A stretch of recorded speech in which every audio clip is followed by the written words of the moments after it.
વાર, બે વાર અને ત્રીજી વાર જ્યાં બોલ્યો, કંપની ફોલ્ડ હોય ને કારીગરથી રિપેર ન થાય.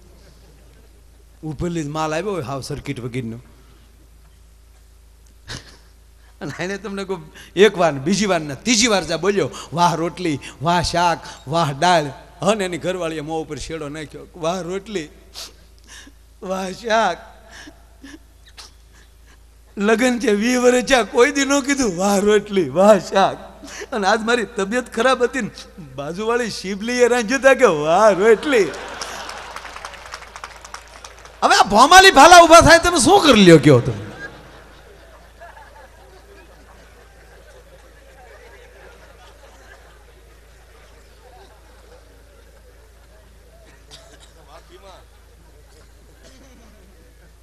માણસ માગતા પહેલા લાયકાત પ્રાપ્ત કરે.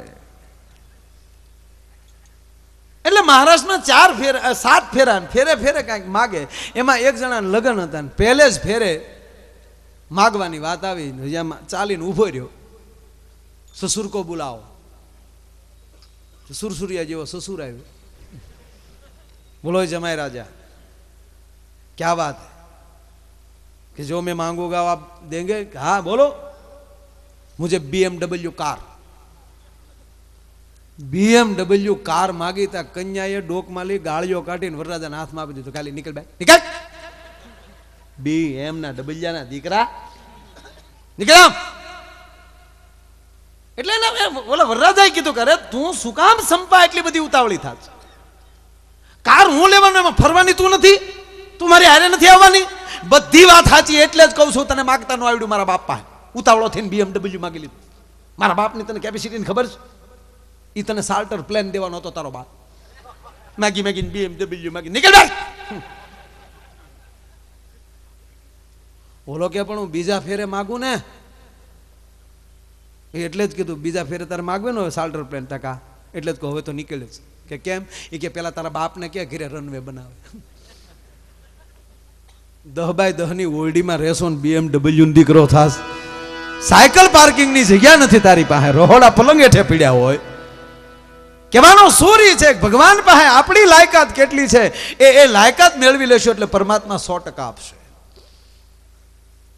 જેટલું તેને તેટલું જ તેને, તલભાર વધુ દેનાર નથી. શેઠ આડતીઓ મહા ઉદાર, એને ચોપડે ક્યાંય ઉધાર નથી. લાયકાત મળવી જોઈએ. એક વડીલને 4 દીકરા, 4 દીકરાને પરણાવ્યા. 4 દીકરાની વહુ, દીકરીઓને ભૂલવાડે એવી દીકરાની વહુ આવ્યું. એટલે સસરાએ એ દાદાએ એમ કહેવાય 4 દીકરાની વહુને બોલાવી અને 4 કમોદના દાણા આપ્યા.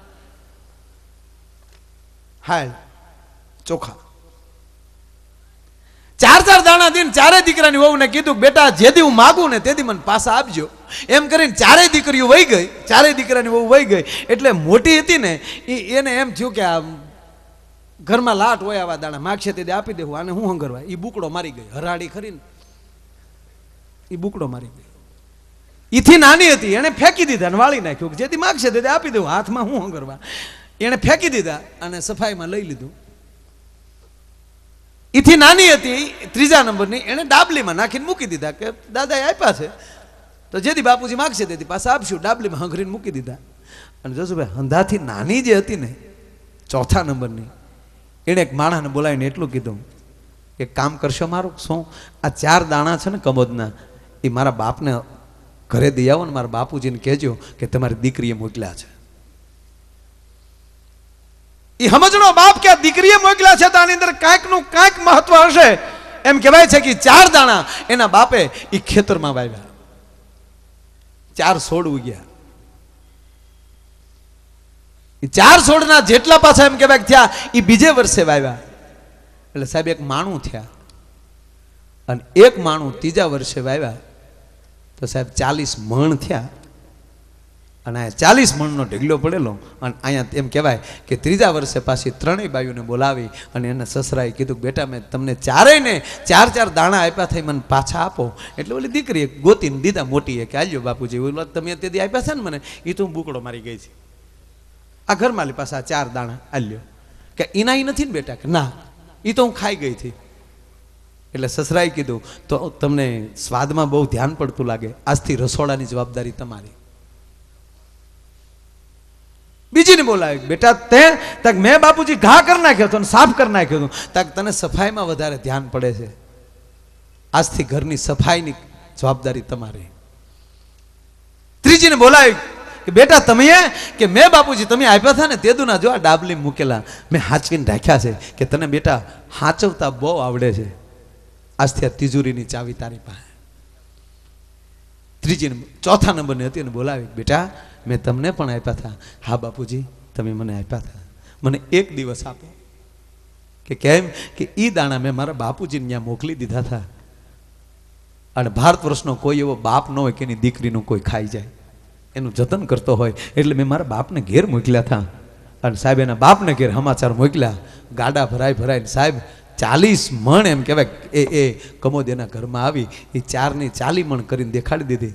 ત્યારે એના દાદાએ કીધું, બેટા આજથી ઘરનો વ્યવહાર તમારો, તમને હેન્ડલિંગ કરતા આવડે છે, તમારી જેવી સમજ છે એવું પરમાત્મા આપી દેશે.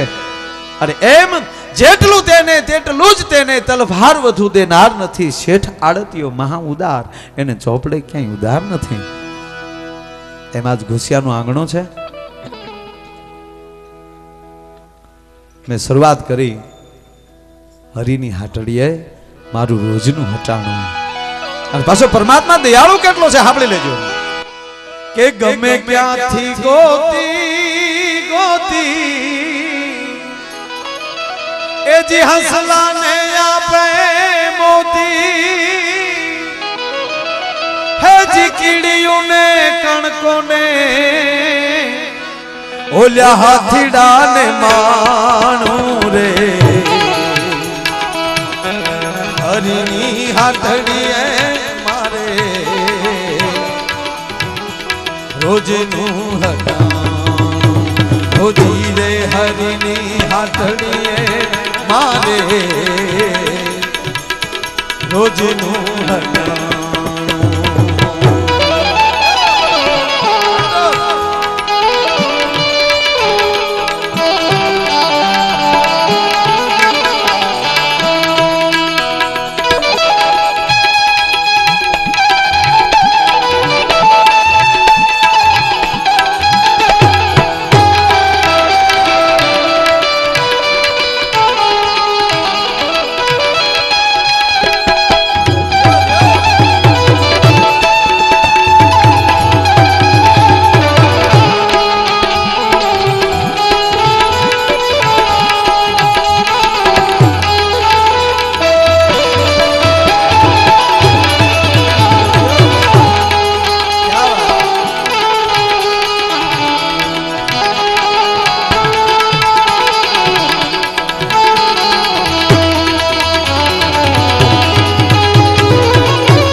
હરિની હાથડીએ મારે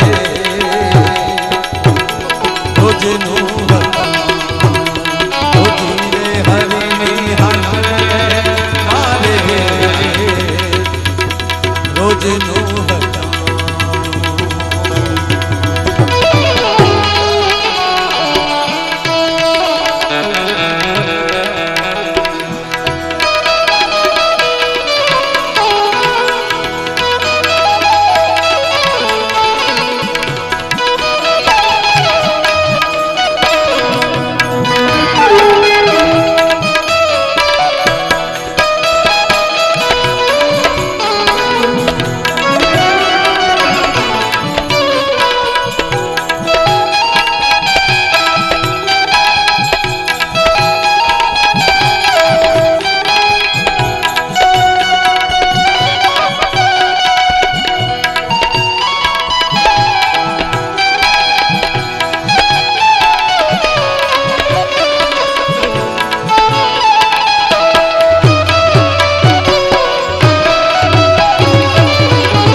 તારી મુરાલીએ મોયને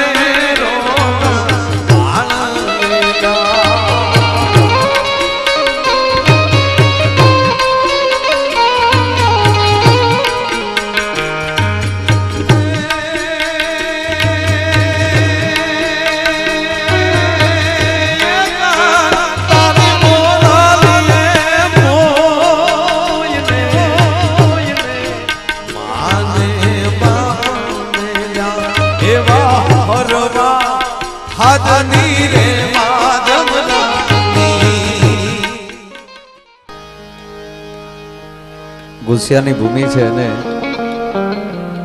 જસુભાઈ નું સંકુલ છે.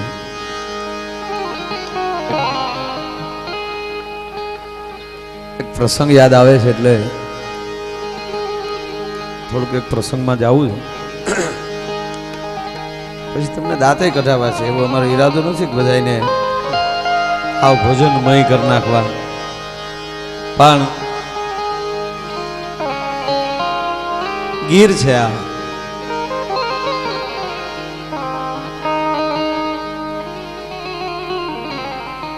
સારા ગામડા બને એટલે માણસો એક વાક્ય એમ કે ગોકુળિયા ગામ બન્યા છે. વ્રજના કોઈ માણસોને આવીને કોઈએ પૂછ્યું એને કે તમે વ્રજવાસી છો સાહેબ? વ્રજવાસી હા પાડી, હા અમે વ્રજવાસી છીએ. ઓ તમે વ્રજવાસી હોવ તો તમે ભગવાન કૃષ્ણનો રાસ જોયો છે ને? વ્રજવાસી રોઈ પડ્યા. હા, હજી અમે આંખો બંધ કરીએ એટલે અમને કૃષ્ણનો રાસ દેખાય છે. બીજો પ્રશ્ન પૂછો કે તો ભગવાન કૃષ્ણની વાહળી તમે સાંભળી હશે ને? કે હા, હજી અમારા કાનમાં વાહળીના સુર ગુંજે છે. ત્યારે પૂછનાર માણા એમ કહે છે કે તો તમે આ ધરતીને લાયક નથી, હાલો અમે તમને વૈકુંઠમાં લઈ જાય. તમે કૃષ્ણ હારે રમ્યા છો, કૃષ્ણ હારે કૃષ્ણની વાહળી સાંભળી છે. ત્યારે સાહેબ એ વ્રજવાસીઓએ આહુડા લૂછીને એટલું કીધું કે તમે ક્યાંના છો ભાઈ? કે અમે વૈકુંઠના છીએ. અહીંયા કેમ આવ્યા?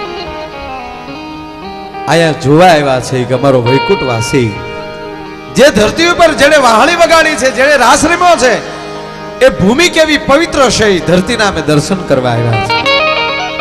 ત્યારે વ્રજવાસીઓએ જવાબ બહુ સારો આપ્યો કે તમારા વૈકુંઠ વાળાને ધક્કા થાય, અમારે ધક્કો ન ખાવાનો. અમારે તમારા વૈકુંઠમાં નથી આવવું. મૂકો તમારા વૈકુંઠને દિવાળી. તમારા વૈકુંઠમાં જો મોજ હોત તો તમારો વૈકુંઠ વાસી અમારી વચ્ચે વાહળી વગાડવાનો આવ્યો.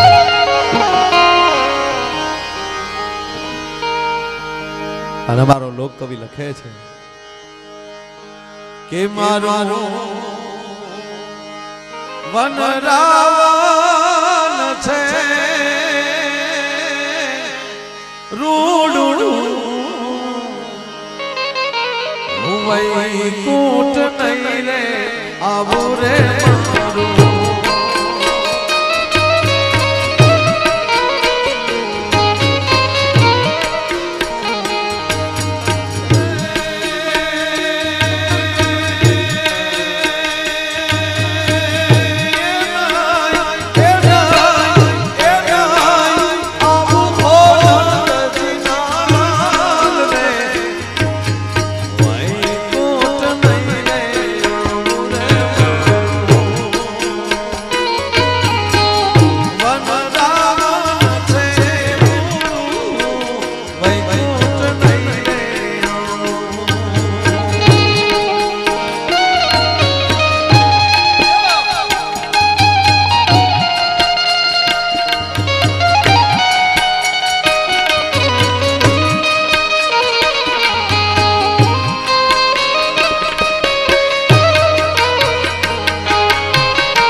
વાસી તમારા સ્વર્ગના દેવતાઓ ઉડા ખોટા છે. લોકકવિ લખે એટલું નહીં, કૈલાસના ખોપરા ઉપર બેઠેલો ભગવાન આશુતોષ મહાદેવ યાત રુદ્ર શિવા અનુર્ઘોરા પાપ કાસીની ધ્યાન સ્તનમાં સંતમે આગેની સંતા વિશાખ સિંહ ભગવાન આશુતોષ મહાદેવ કૈલાસના ખોપરા ઉપર બેઠો બેઠો એમ કહે છે, હે દેવી, સ્વર્ગના દેવતાઓ સ્વાર્થીલા છે, એને જરૂર પડે ત્યારે જ મારી પાસે આવે છે. અને જસુભાઈ ભગવાન શંકર મને બહુ ગમે છે, બહુ ગમે છે. એનું કારણ એ છે કે એને આયર સમાજ બહુ ગમતો હતો. અહીંયા આયરનો દીકરો છું, હું અહીં કલાકાર છું, કોઈનો દીકરો નથી. પણ સત્ય શાસ્ત્રી પુરાવા સાથે, દસ્તાવેજી પુરાવા સાથે. એને યાદવો કેટલા વાલા હશે શંકરને. એનો તમને એક નાનો દાખલો આપી દઉં ભેગો, કે જેથી કામદેવને મોકલે છે દેવતાઓ ભગવાન શંકરને જગાડવા માટે. આની કથા જગ જાહેર છે કે જેથી ભગવાન શંકરે ત્રીજું નેત્ર ખોલીને કામદેવને જ્યારે બળીને ભસ્મ કર્યો, ત્યારે જસુભાઈ એની પત્ની, કામદેવની પત્ની રતિ છે, એ ભગવાન શંકરની સામે ખોળો પાથર્યો કે મારા બાપ, મારા ધણીનો હું વાંક હતો તે બાળીને. દેવતાઓના કહેવાથી આવ્યો છે, એને તમે શું કામ પાડ્યા? હવે હું કોને આધારે જીવું? તેથી ભગવાન શંકરને કરુણા પ્રગટી, રતિ બેટા મને માફ કરજે, પણ જા કૈલાસના ખોપરા ઉપર બેઠો બેઠો આશુતોષ મહાદેવ શંકર તને વરદાન આપે છે. સાહેબ તેદી 18 વર્ણમાં નજરો ફેરવીથી શંકરે અને યદુવંશ એને શું કામ નજરમાં આવ્યું? અને કૃષ્ણ એ ભગવાન કૃષ્ણનો જન્મ દેનાર માં દેવકી છે, પણ યાદવને ખોળે મોકલવાનો, યાદવોના ફળીએ મોકલવાનો હુકમ તો તેદી થઈ ગયેલો રામ અવતાર પહેલા. અને ભગવાન શંકરના મોઢામાંથી શબ્દ છરી પડ્યા કે હતી જબ જદુવંશ કૃષ્ણ અવતારા, જેથી જદુવંશમાં કૃષ્ણ અવતાર લેશે તેથી એની ઘરે દીકરો થઈને તારો પતિ અવતાર લેશે. અને એટલે જ કૃષ્ણનો જન્મ થયો ને ત્યારે ભગવાન આયા તેરે દ્વાર, મૈયા આયા તેરે દ્વાર, કન્યા કા દીદાર કરને આયા તેરે દ્વાર. ભગવાન શંકર એ માટે જ આવ્યા હતા કે મેં હુકમ કર્યો તે પ્રમાણે મારો બાપ પોગી ગયો અહીંયા. અને ઈ શંકર ભગવાન એમ કહે છે કે સ્વર્ગના દેવતાઓ તો કુડા છે, સ્વર્ગના લોક તો છે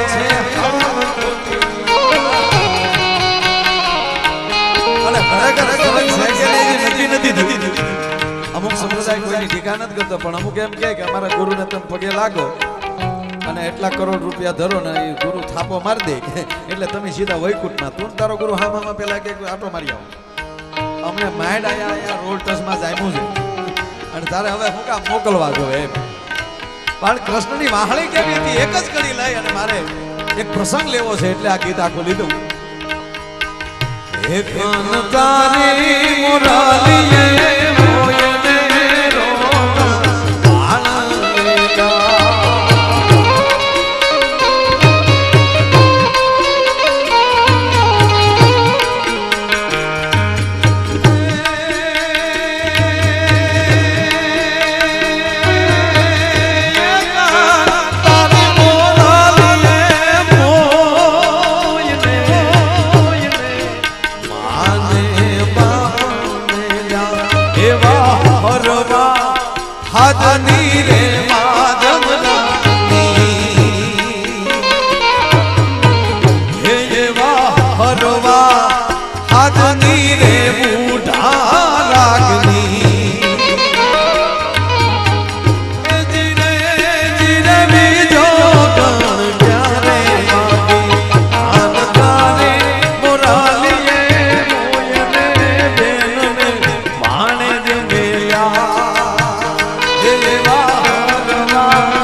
નહીં આવું, મારું વનરાવન છે રૂડું, હું વૈકુંઠ નહીં આવું.